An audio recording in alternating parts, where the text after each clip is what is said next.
Stretched forth, the hand has more than one meaning in the Bible. The Bible says his hand was restored whole as the other. Means a healthy, happy, well-balanced, and wholesome personality. For the word hand means power, strength of the Almighty within you. Numbers of people are sick, unhappy, dissatisfied, inept, and inefficient. Their attitude toward life is all wrong. Moreover, their work is shoddy and desultory. They do not sing in their hearts at their work.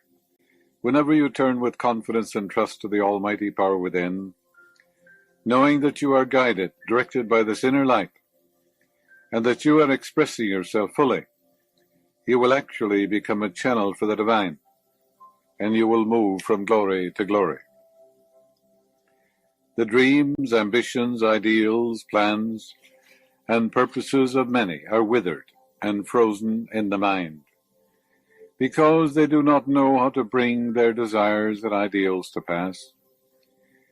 The external world denies their desire, not knowing the laws of mind and how to pray scientifically. They find their wonderful ideas die-a-borning in their minds, resulting in frustration and neurosis. If you look around you in your office or factory, you will see many people with a withered hand. They are stagnating, literally dying on the vine. Life is progressive. Life is growth. There is no end to our unfoldment or creativeness. We wither our hand, that is our ability to achieve and accomplish, by saying, if I had John's brains or his wealth or Tom's connections, I could advance and be somebody. But look at me, just a nobody. I was born on the wrong side of the tracks. I must be satisfied with my lot. I have a withered hand. That's a foolish philosophy of life. This is the way many people talk. They are constantly demoting and depreciating themselves. Yet within each person is the living Spirit Almighty. It's all-powerful, it's all-wise, knows all and sees all. That presence and power could reveal their hidden talents to them, because we're all unique. There's no one in all the world like you, because you are you. God had need of you where you are, otherwise you'd not be here. Liquidate, banish, and eradicate from your mind fear, doubt, and ill will. Trust the divine presence completely. Go all the way out on a limb and say with feeling and humility and with faith and confidence, I can do all things through the God power and awareness which strengthens, guides, comforts, and directs me. Watch the wonders you will perform. Stretch forth your hand by enlarging your concept or estimate of yourself. Aim high, raise your sights. Realize you will always go where your vision is. And your vision is what you're looking at, what you're gazing at, what you're giving attention to, what you're focused on in your mind. The goal in life. Then you'll be stretching forth your hand as you get a picture in your mind of what you wish to achieve. Touch this with faith in the divine wisdom to bring it forth, and you will see it made manifest on the screen of space. You will be satisfied for a while, then a divine discontent will stir you again, causing you to aim higher and higher, and so on to infinity. To stretch forth your hand, when psychologically understood, is the soundest, simplest, and most wonderful philosophy any man can have. I say unto you, stretch forth your hand. Do it now. And when he was now not far from the house, the centurion sent friends to him, saying unto him, Lord, trouble not thyself, for I am not worthy that thou shouldest enter under my roof. Wherefore neither thought I myself worthy to come unto thee. But say in a word, and my servant shall be healed. For I also am a man set under authority, having under me soldiers. And I say unto one, Go, and he goeth, and to another, Come, and he cometh. And to my servant do this, and he doeth it. When Jesus heard these things, he marveled at him, and turned him about, and said unto the people that followed him, I say unto you, I have not found so great faith, no, not in Israel. And they that were sent, returning to the house, found the servant whole that had been sick. This is from the 7th chapter of Luke, 6th and 10th verse. Related passages are in Matthew and also in John. Here is a technique of absent treatment portrayed in a beautiful and simple way. Of course, there is no absence in the one presence. But you might be praying for someone sick 1,000 or 2,000 miles away, or someone in the hospital. You are told how to pray for another, or send your word and heal him or her. When you pray for another, or give what is termed a mental and spiritual treatment, or prayer therapy, you simply correct what you hear and see in your mind by knowing and feeling the other's freedom and peace of mind. Faith comes to you as you leave the literal interpretation of life and enter into the psychological, spiritual interpretation of life. Many of you, like the speaker, were no doubt in the United States Army, and you know how to take orders. A soldier is conditioned to obey implicitly his superior officers. After considerable training, the soldier becomes disciplined. That is, his mind and body are definitely bent to certain actions. The officer is a man of authority. He has learned to command. But first he had to learn to take orders himself. And he too is subject to authority from his superiors. The president of the country is subject to authority also, as all of you know by now. When you pray for another, you must be a good soldier. You must learn how to stand at attention and follow the order, eyes right. You must give attention to the spiritual values or truths of life, and keep your eyes right by seeing. Spiritual perception, of course, means the eye. By seeing the other as he ought to be, happy, peaceful, and free. Praying for the other, you see the other happy, joyous, free. You see him vital and alive, bubbling over with enthusiasm. You must begin to discipline your thoughts, feelings, emotions, and faculties.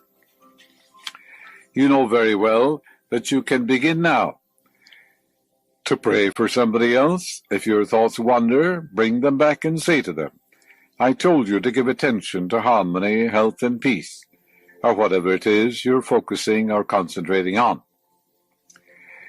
If you're praying for your father or mother or sister or brother, naturally you do not see them in a hospital.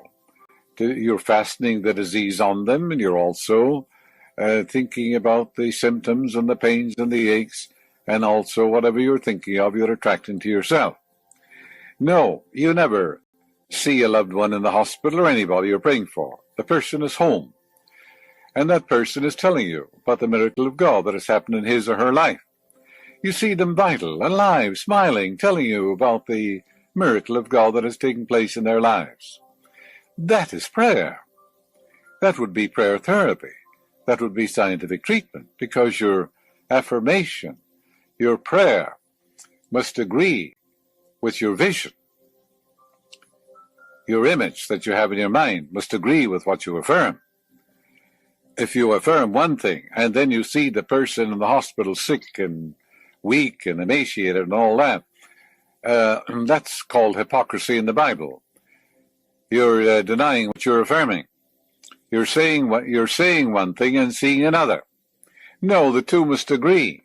If you look back in your life, you'll realize that it was your image that you had in your mind that was always made manifest.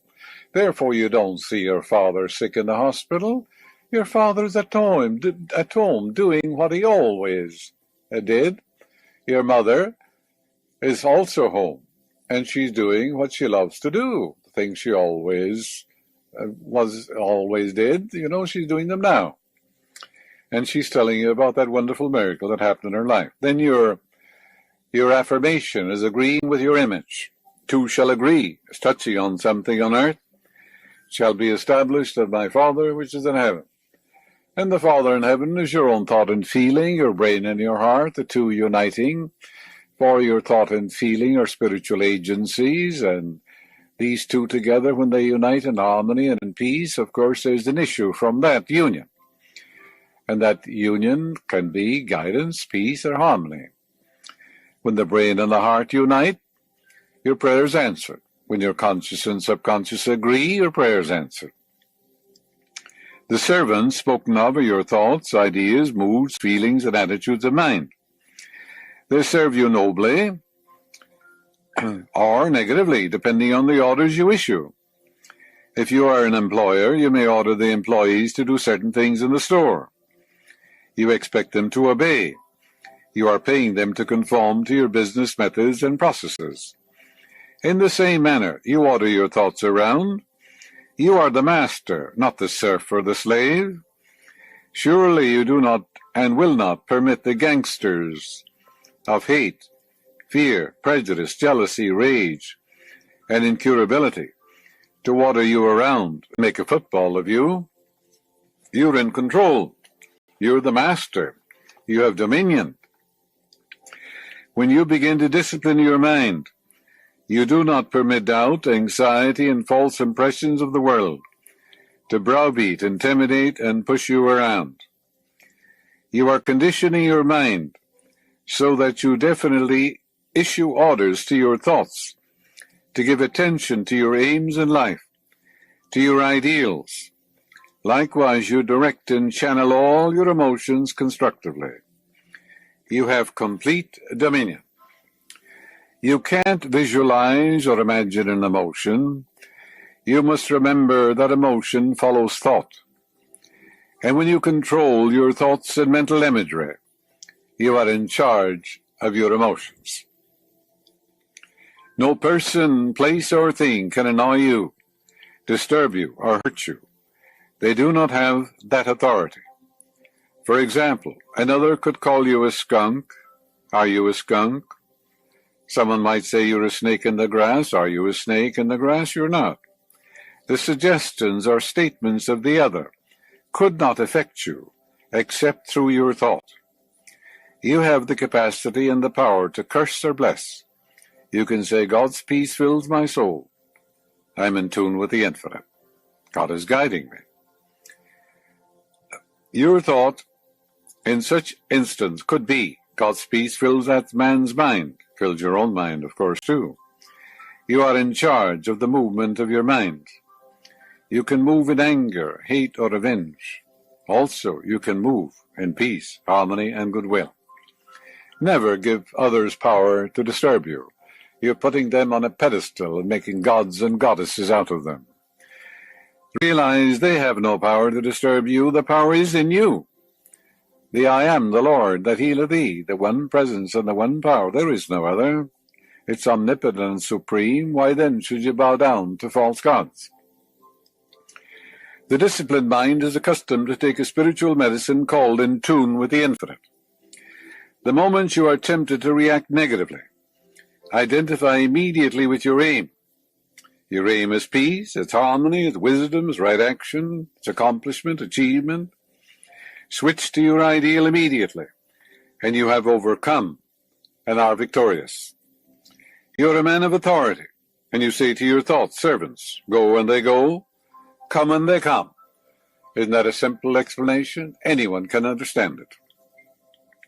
You can give your faculty of imagination to anything you wish, such as lack, loss, or misfortune. You can discipline, direct, and focus your imagination on success, health, and prosperity also. What you imagine and feel is true comes to pass. Let your imagination become the workshop of God, which is what it should be. This lecture, this cassette that you're listening to, is also in book form. It's in a book form called How to Use Your Healing Power, one of the books I wrote many years ago. And if you'd like to read it, you can also have it in book form. The title of it is How to Use Your Healing Power. taken, of course, from the Bible, great Bible healings. Let me cite the misuse of imagination. A mother whose son is rather late arriving home begins to imagine that he's met with some disaster. She sees in her vivid, distorted, twisted mind mental pictures of him on a hospital cot, or she dramatizes an accident in her imagination. She can send her word and heal him, and herself also. She must learn how to pray scientifically and become a good soldier who follows orders. You are under holy orders when you pray. Order means orders of the Holy One. There's only one presence and power, that's the God within you. You have surrendered your ego and intellectual pride in your own thoughts, viewpoints, and perspective, yielding to the God wisdom within. You are under orders now to bring forth harmony, health, peace, joy, wholeness, and beauty in the world. You are here to let your light so shine before men that they see your good works, thereby glorifying your Father which is in heaven. You must have faith and complete trust in the omnipotence, omniscience, and boundless love of the infinite, which seeks only to express itself through you. Identify yourself mentally and emotionally with the divine presence. You feel and know that you are a channel for the manifestation of all of God's attributes, qualities, and potencies, and that God flows through you as harmony, health, peace, joy, and abundance. As you make a habit of this kind of prayer, by frequently repeating or affirming these truths, your mind will become imbued with eternal verities, and you will find yourself under a divine compulsion to bring forth only the good, the beautiful, and the true.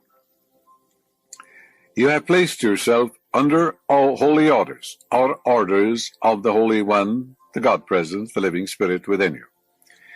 You become what is called a God-directed man, a divinely ordained person whose sole mission in the world is to follow the orders of the Holy One, who inhabiteth eternity, whose name is perfect.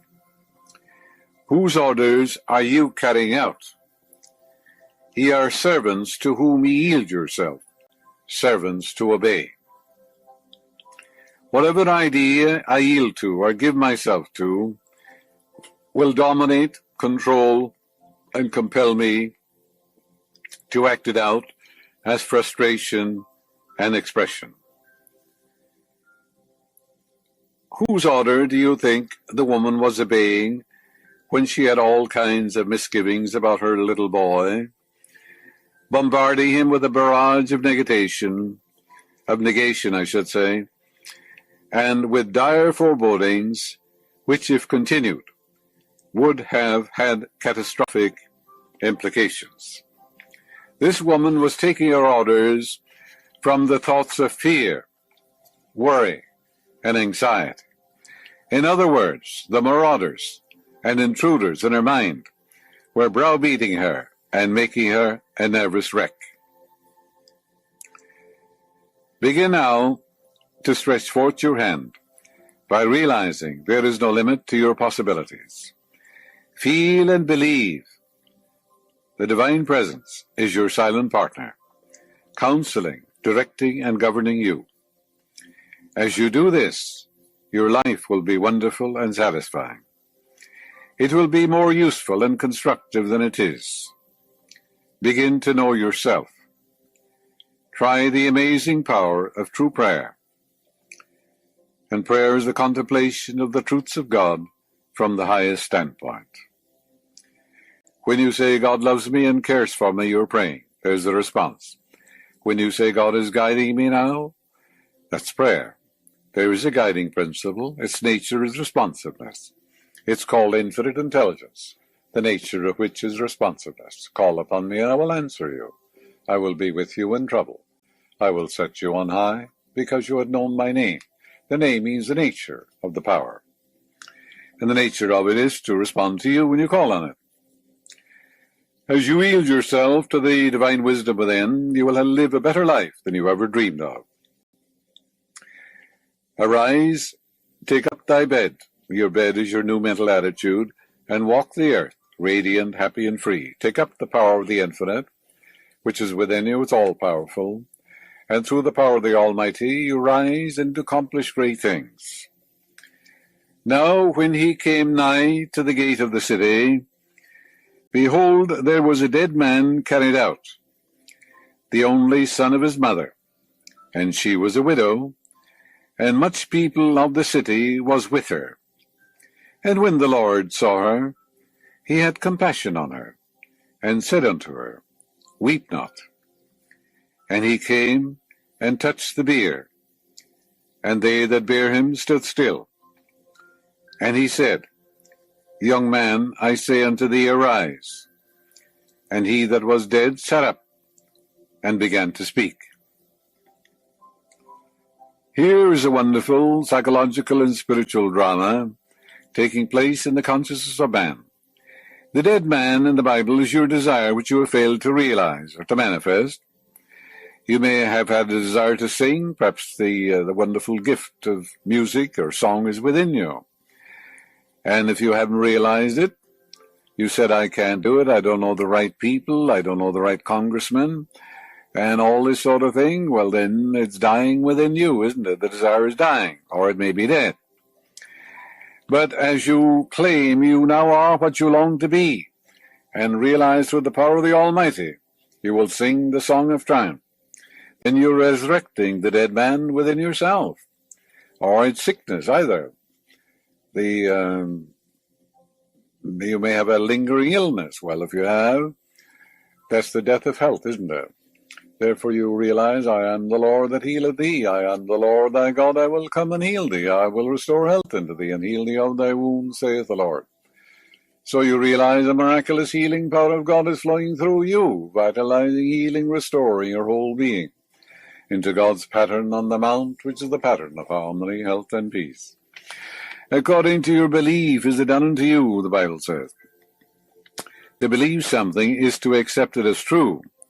We are told the dead man was the son of a widow. A widow is a woman whose husband is dead. When we are not married mentally and emotionally to God and His truths, we are truly dead to peace, joy, health, happiness, and inspiration. In the book of Isaiah, you are told point blank, thy maker is thy husband. And the maker, of course, is the God presence. God's ideas should control your mind. The eternal verity should be dominant in your conscious mind. And when you enthrone these ideas, godlike thoughts in your conscious mind, they generate a lovely emotion, and your heart becomes a chalice for God's love. And then wonders begin to happen in your life. A true widow is one whose husband is God or the good, and who is not governed by sin's evidence and worldly belief. The son, the widow's son, the desire of such a woman, will not remain dead because she turns to the God presence within, the almighty power, which is the only creative power within her, and with the door of her five senses closed, she completely rejects all that her senses deny. Silently and lovingly she claims and feels herself to be what she longs to be, knowing in her heart that the living Spirit Almighty will honor and validate her claim. She lives, moves, and has her being in the mental atmosphere of complete acceptance. As she continues to qualify or condition her consciousness in this way, she reaches an inner conviction, thereby resurrecting the dead man within her. Her inner mood of triumph is her Lord commanding the dead man, young man, I say unto thee, arise. I'm sure you have experienced that in your own life. You've resurrected some dead state in you. As a doctor friend of mine told me that she was paralyzed, a heavy machine fell upon her. She had to learn to walk again. She had to learn to talk again. But she realized that there was a power, and she kept on realizing, claiming, feeling, and knowing. Oh, yes, she got medical attention, blessing the doctors, of course, and all who helped her, because all healing is spiritual anyhow. And she walks, and she talks, and she's been ministering to people for the last 30 years. She did that through the power of the Almighty. She said, God gave me a voice, and I'll speak again, and I'll counsel people again, and I'll walk again. And she pictured herself walking and doing all the things she would do as a doctor. And she kept it up. Now, the resurrection of your desire is the external manifestation of the subjective embodiment or the joy of the answered prayer. Whatever we appropriate and assimilate in our mentality, we resurrect. When it says the dead man stood up and began to speak, it means that when your prayer is answered, you speak in a new tongue. A tongue means a mood, a feeling, an awareness. It's the language of the soul. It's a vibration, an attitude of mind. When you're healed, don't you speak in a new tongue? You're vibrant, you're alive, you're bubbling over with enthusiasm, you're grateful, and you're telling everybody about the miraculous healing. You're speaking in a new tongue. You're no longer talking about sickness and paralysis and all the rest of it, are you? No, of course you're not. The sick man who is healed speaks in the tongue of joyous health and exudes an inner radiance. It isn't a man speaking a lot of gibberish which nobody understands. You can hypnotize a man, tell him now he's speaking in foreign tongues, and you'll get a lot of gibberish from him, won't you? Our dead hopes and desires speak when we bear witness to our inner beliefs and assumptions. As a corollary to this, I would like to relate about a young man I saw in Ireland many years ago. He was a distant relative. He was in a comatose condition. His kidneys had not functioned for 2 days. I went to see him accompanied by one of his brothers. I knew he was a devout Roman Catholic, and I said to him, Jesus is right here, and you see him. He is putting his hand out, and is this moment laying his hands on you. I repeated this several times, slowly, gently, and positively. He was in a comatose condition. He was unconscious when I spoke, and was not consciously aware of the presence of any of us. He sat up in bed, opened his eyes, and said, Jesus was here. I know I am healed. I shall live. What happened? Well, you know very well what happened. This man's unconscious or subconscious mind accepted my statement that Jesus was there, and his subconscious projected that thought form. That is, this man's concept of Jesus was portrayed based on what he saw in church statues, paintings, and so forth. He believed Jesus was there in the flesh, that he had placed his hands upon them. You can tell a man in a trance form, that his grandfather is here and that he will see him clearly. That is to say, if you hypnotize a person, a woman or a man, and say to him, you're now in a deep trance, and your grandmother or grandfather is right here. And you will see him and talk with him. He will see what he believes to be his grandfather.